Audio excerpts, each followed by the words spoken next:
Hello everyone, welcome back to my story, Mr. Pazaak's story, to be precise, in case you thought you were listening to Mr. Pod Racing's story, or Mr. Swoop Racing, I guess. What's pod racing? I don't even know, that hasn't been invented. Sounds stupid. Sounds like just a lamer version of swoop racing. Anyway, last time we left our story, Mission, me, and Karth were all attacking the Vulkar base, trying to help out our buddies, the hidden Becks. Blew up a droid. You know, it's pretty crazy that the Vulkars could afford these fancy droids. Pretty sure the hidden Becks couldn't afford such nice stuff. But whatever. Doesn't really matter to me. We're just looking to get off this planet. But we did find a droid friend who we turned on and sent on his merry way. You know, for a bunch of just junky sentry droids, some of these droids look a lot like a droid that I feel like the Sith were working on Korriban. But, you know, we're getting ahead of ourselves with that part of the story. But then Mission was like, I've had a burst of insight into myself, and Karth and I were both like, thumbs up. And Mission decided that all she wanted to do in life was get really, really good at sniping people. And getting tougher. You know, toughness is always important. And then she got extra cautious. Because thankfully, Mission had had this flash of insight right in front of a mine. Our idiot droid friend, who I thought would, you know, patrol a little farther. Nah, he was just about that one hallway life.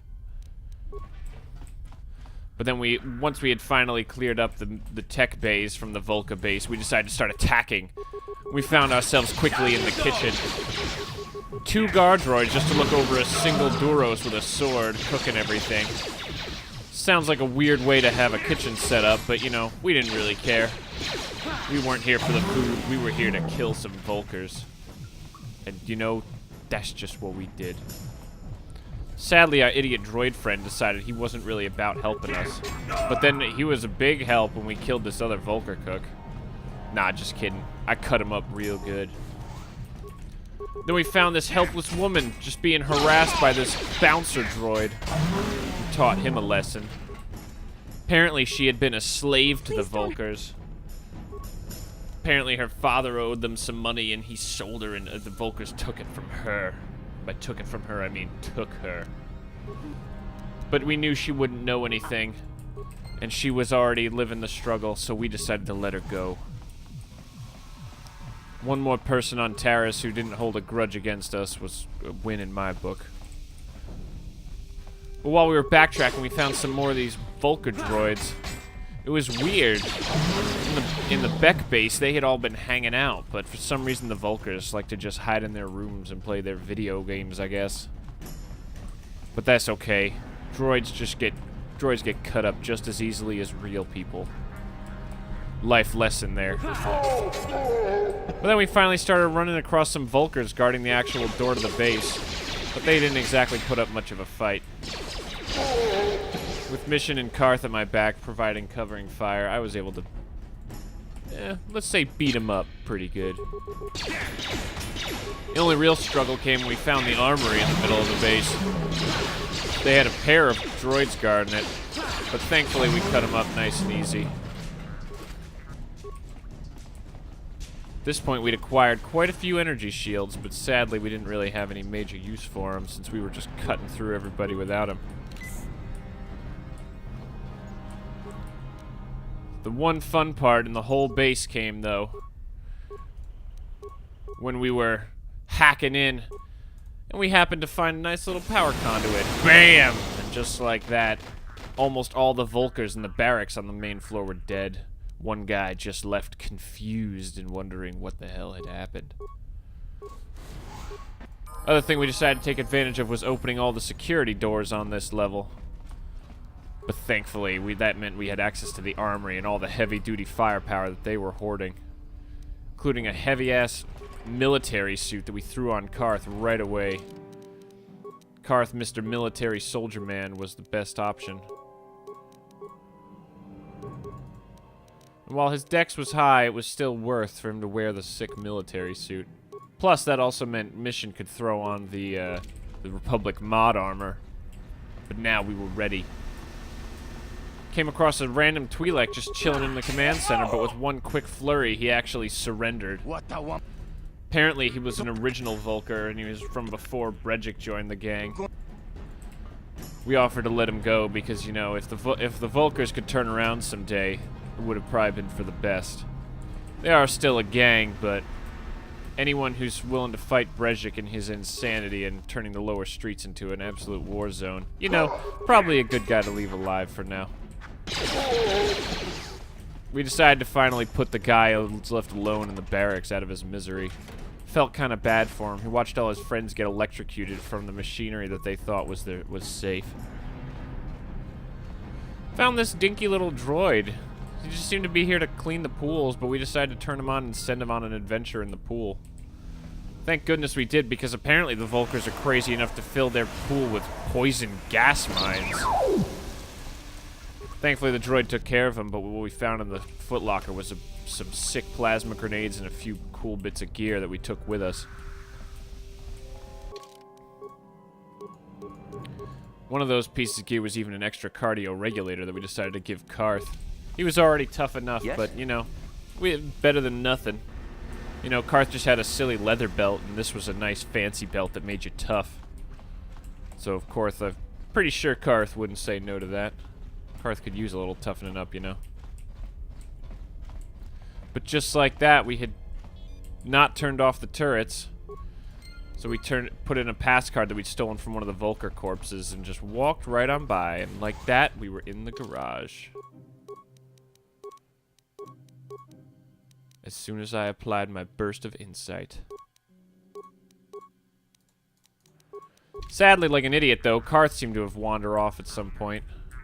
We had to hang around waiting for his stupid ass. We didn't even know where he was. Quick check of the map showed that he'd somehow gotten stuck in the main lobby of the whole Vulkar base.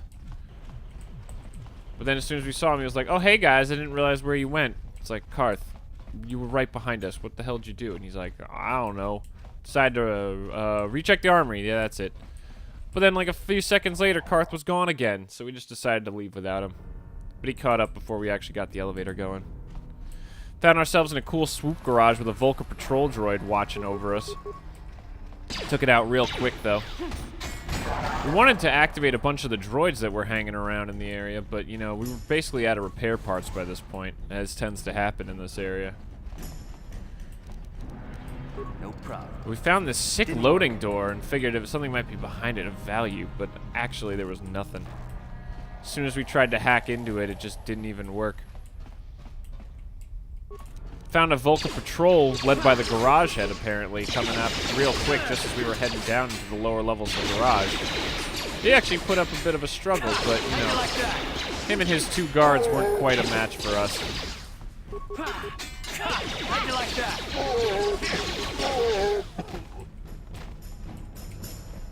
But at this point, Karth was even joining in the, getting some insight squad.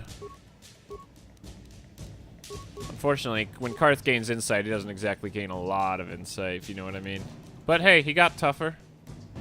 And even better, he got to, he upgraded his chip implant so that he could have some bigger implants stored in his brain. Came across some random Vulkar members who were just hanging out in the garage, probably working on their personal swoops, but couldn't take a chance on them, had to cut them down.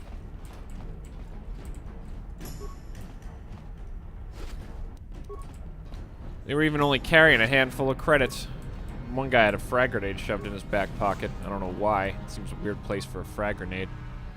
Thankfully, sad that we had to kill the garage head, because, you know, he was a man of Pazaak. We found some Pazaak cards in his desk, along with his personal key, which we used to slice into the garage, we sliced into the garage computer. Tried something interesting. We actually set off, one of the swoop bikes chilling had a remote self-destruct button for some idiot reason. Apparently we could overload it from the garage head's office, but when the alarm sounded, a bunch of Vulkars came out of a hallway we hadn't explored yet, ran up to the thing, and they just exploded along with the swoop bike. So, you know, happy accident, I guess.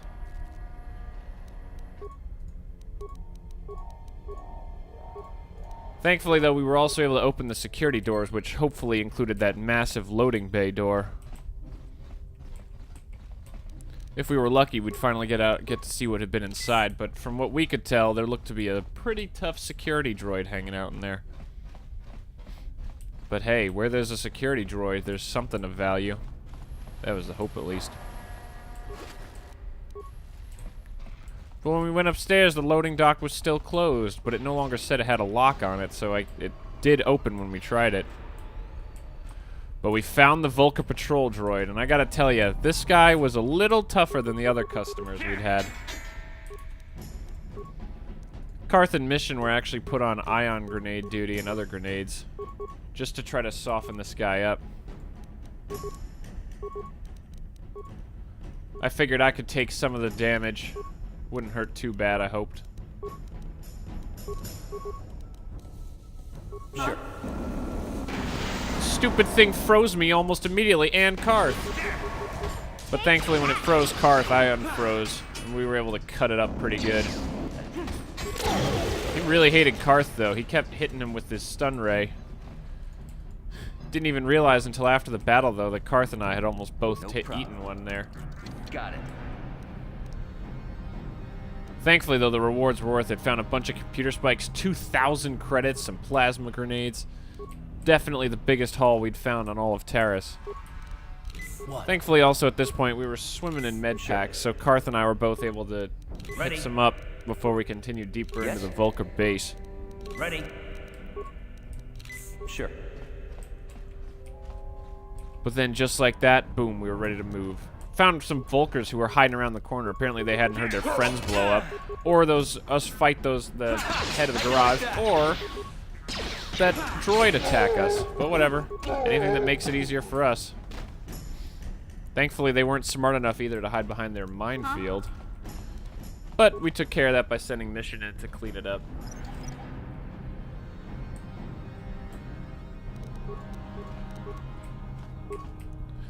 Mission tried to disable the mine, but, you know, gotta recover that. Anything we can sell for money. Because money makes the world go round, don't you know, Mission? That's a good lesson to learn. We were definitely in the right area. The Hidden Beck's accelerator must have been somewhere nearby. We were actually finding swoops down in this part of the garage. But no luck.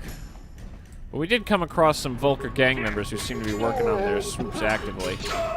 But anything to help hurt the Vulkar's chances at the race was going to make life easier on us. Thankfully, we happened to find a workbench down there where we were able to actually upgrade some of our gear. Mission's vibroblade and the prototype vibroblade I was still carrying had a nice upgrade. And we were able to turn Karth's blaster into an absolute monster right on the spot. As well as my armor. We were getting pretty strong compared to where we'd been a hot minute ago. But there was only 2 rooms left based on the layout of this garage. So one of them had to have the accelerator. One of them was a room that looked like the Vulkars had run out of when the swoop bike was going to explode, but then we found the final room. A man named Candon and a bunch of Vulkar guards were hanging out. This seemed to be the place. He actually tried to convince us that the Becks were evil and that we should join the Vulkars. But even Mr. Pazaak's not such an idiot as to fall for that. He wanted to pay us a whole lot of money to betray Gadden, but I knew that was probably a mistake. But what he didn't realize was a mistake was threatening us when we had a bunch of plasma grenades on hand. Thankfully, with some plasma grenades and some hot blasts from Karth, we started off with a pretty loud bang.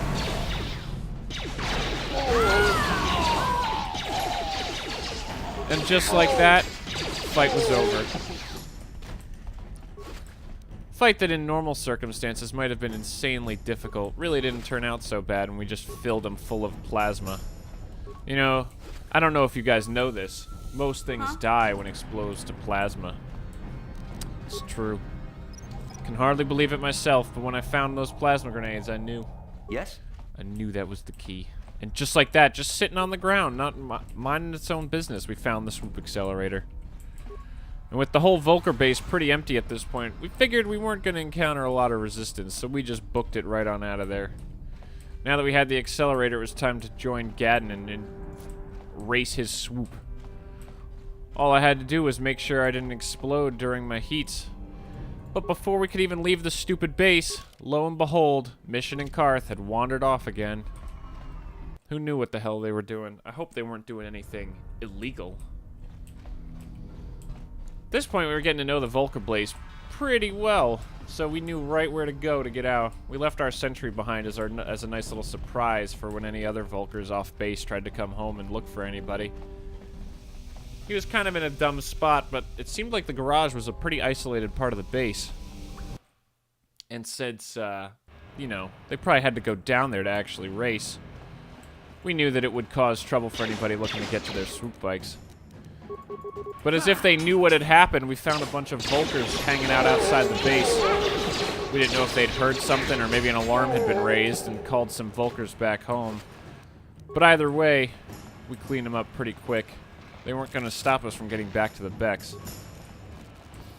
A few feet behind them, though, was another squad. It seemed like they'd come out of one of the apartment complexes we cleared earlier. Maybe they were going in to retake over the place, but then they got the call to come help retake their base. Thankfully, though, they also were not a match for us.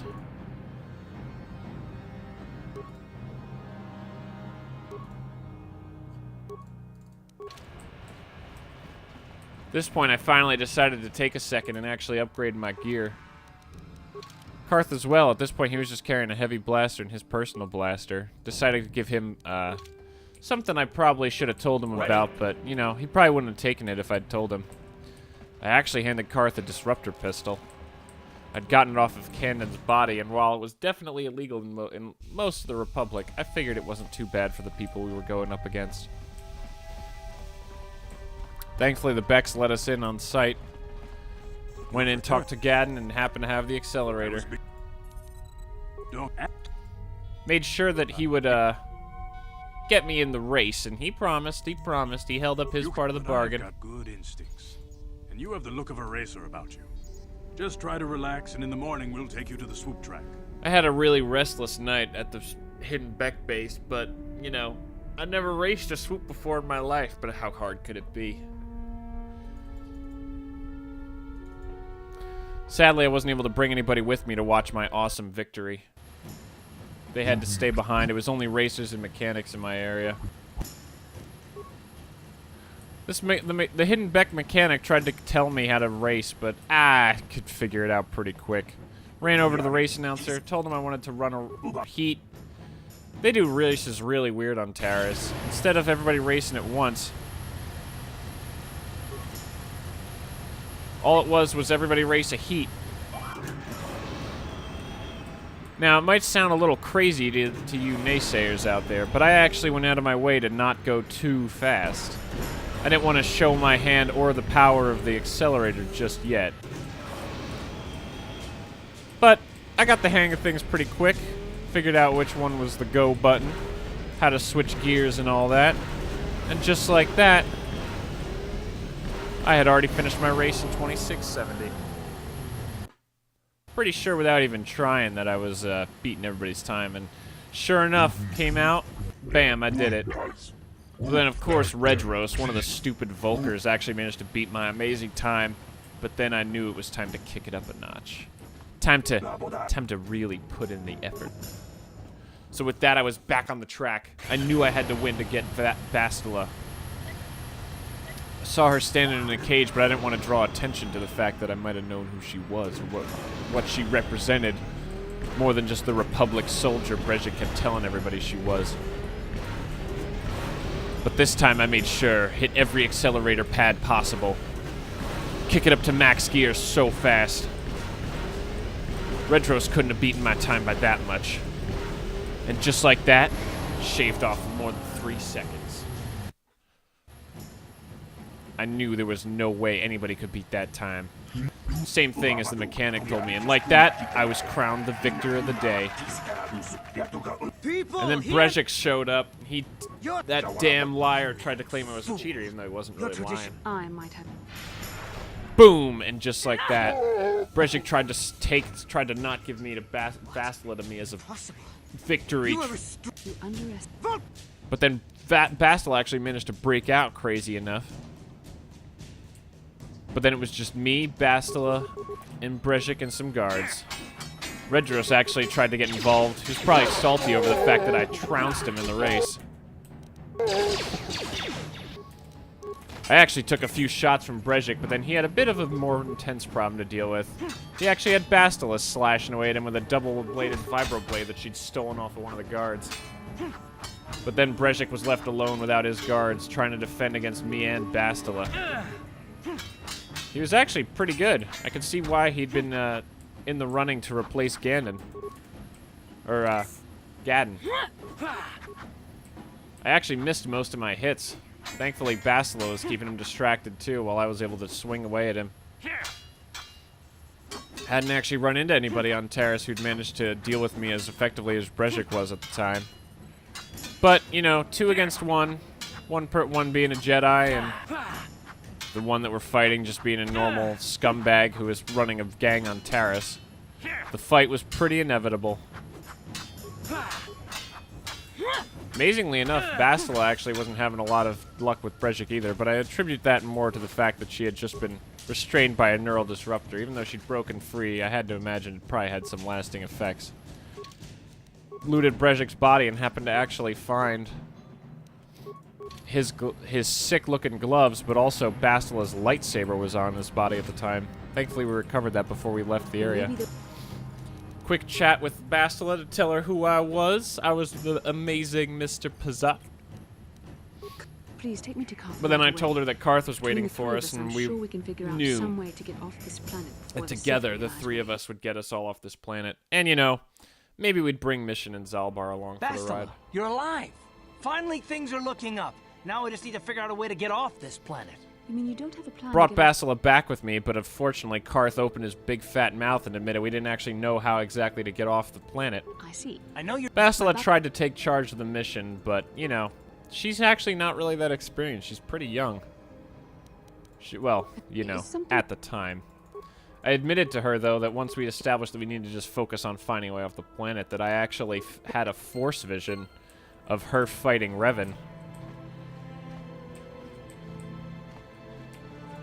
Hey there.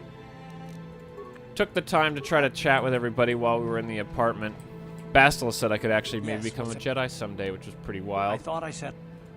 Tried to force Karth to talk about what was really bothering him. Apparently, the real issue he had with everybody was his commanding officer, Saul Kareth, had tried to recruit him near the end of the Mandalorian War. And based on the fact that Saul was now Malak's admiral, it seems a pretty reasonable assumption that he had been trying to recruit Karth at the time. Karth felt pretty bad even for what I thought was just trusting his friend. You can't really blame yourself for what Saul did, but Karth, of course, didn't want to talk about it for long. I would like to... Bastila wanted, and I figured it was a good time to have a chat. I like to tease her about being a damsel in distress, but she kind of implied that I might actually be able to get some Jedi training, which, you know, can't say no to that. But I decided to grab Bastila and Karth and head back out into the city, and almost immediately a Twi'lek ran up to us as if he knew where we lived.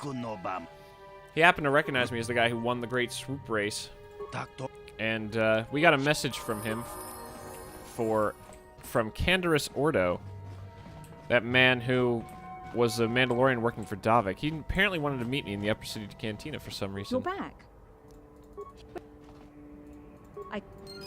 Managed to find Dia while we were there and tell her that unfortunately I hadn't told her sooner. But I decided to tell her that I had gotten the bounty on her head removed, and she was understandably grateful for the news. Tried to offer me a reward, but I knew how poor off she was, so I just told her to get out of here. And she, was, I guess you could say, understandably thankful. Decided to take the opportunity to sell some of our excess gear we had lying around, which was honestly quite a lot.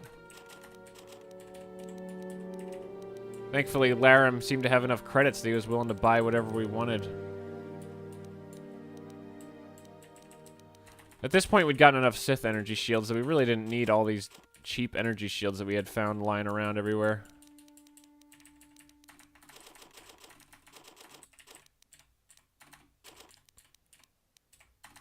Managed to also get that stupid synthesized odor out of the way. Really didn't need that kind of thing lying around.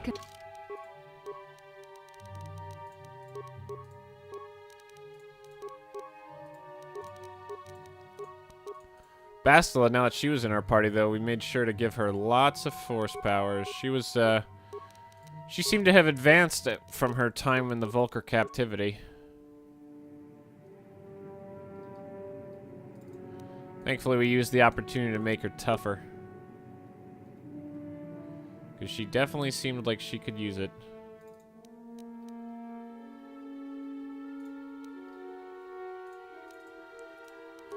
She was really expanding her repertoire of powers. Apparently she'd been kind of holding back while she was, or focused mostly on her battle meditations. Probably more accurate thing to say.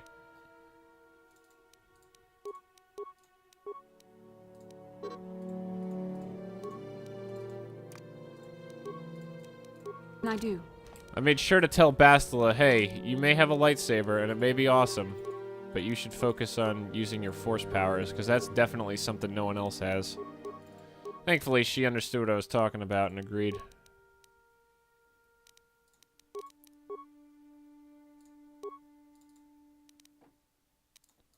Decided to strap on Brejik's armband and throw a nice response package into my own head.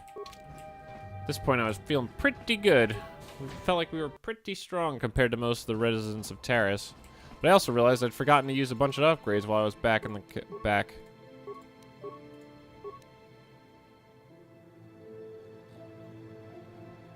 But holy smokes, did we find an insanely good crystal in the Rage Crystal.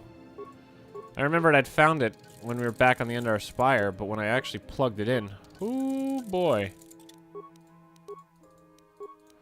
What an insanely powerful piece of gear we had on our hands now. Bastila's lightsaber was so strong it was insane.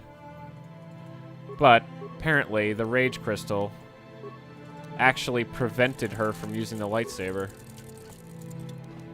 So, unfortunately, it was not going to be able to be used by anybody in the party at the time. But, you know, not the end of the world. I'm sure we'd find a use someday for that crystal. But in the meantime, we didn't really have anything else really to do in our apartment, so we decided to head over to the cantina and see what the heck Canderous Ordo wanted. Other than that one run-in in the lower city when he was intimidating some stupid Vulkars. And then in that other run-in in the Undercity where he was fighting off some Rakghouls. I didn't really actually know much about the guy. We'd really only talked in, let's call them slightly stressful circumstances. Thankfully, though, the whole war in the lower city thing didn't really seem to have affected anybody up top. But, as usual, Bastila and Karth chose this opportunity to wander off. But I hadn't forgotten. We had a mission. But first we should talk to Canderous. He actually told us about a plan to steal Davik Kang's personal ship, the Ebon Hawk, which was a pretty sick name if I do say so myself. Thankfully, I'd made a deal with Canderous. He told me that Davik had commissioned T3M8, that droid I'd seen at the droid shop on the other side of the upper city. He told me to just tell the woman Davik had sent me and I could pay for the droid and take it out of there. But we had something else we needed to do in the meantime. We needed to finish our dueling career. We hadn't fought Marl, Ice, or Twitch.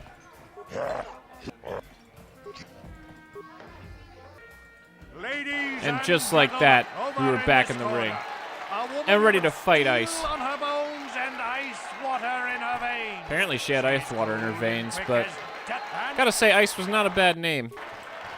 But considering we're gonna fight Marl and Twitch in the near future, it seemed like, you know, some names were at least code names, kind of like mine, and some people just went with their own names. But after a few quick cuts, I actually had Ice down pretty darn quick. It's over, Ice! And we knocked it down right away, and we were ready to move on.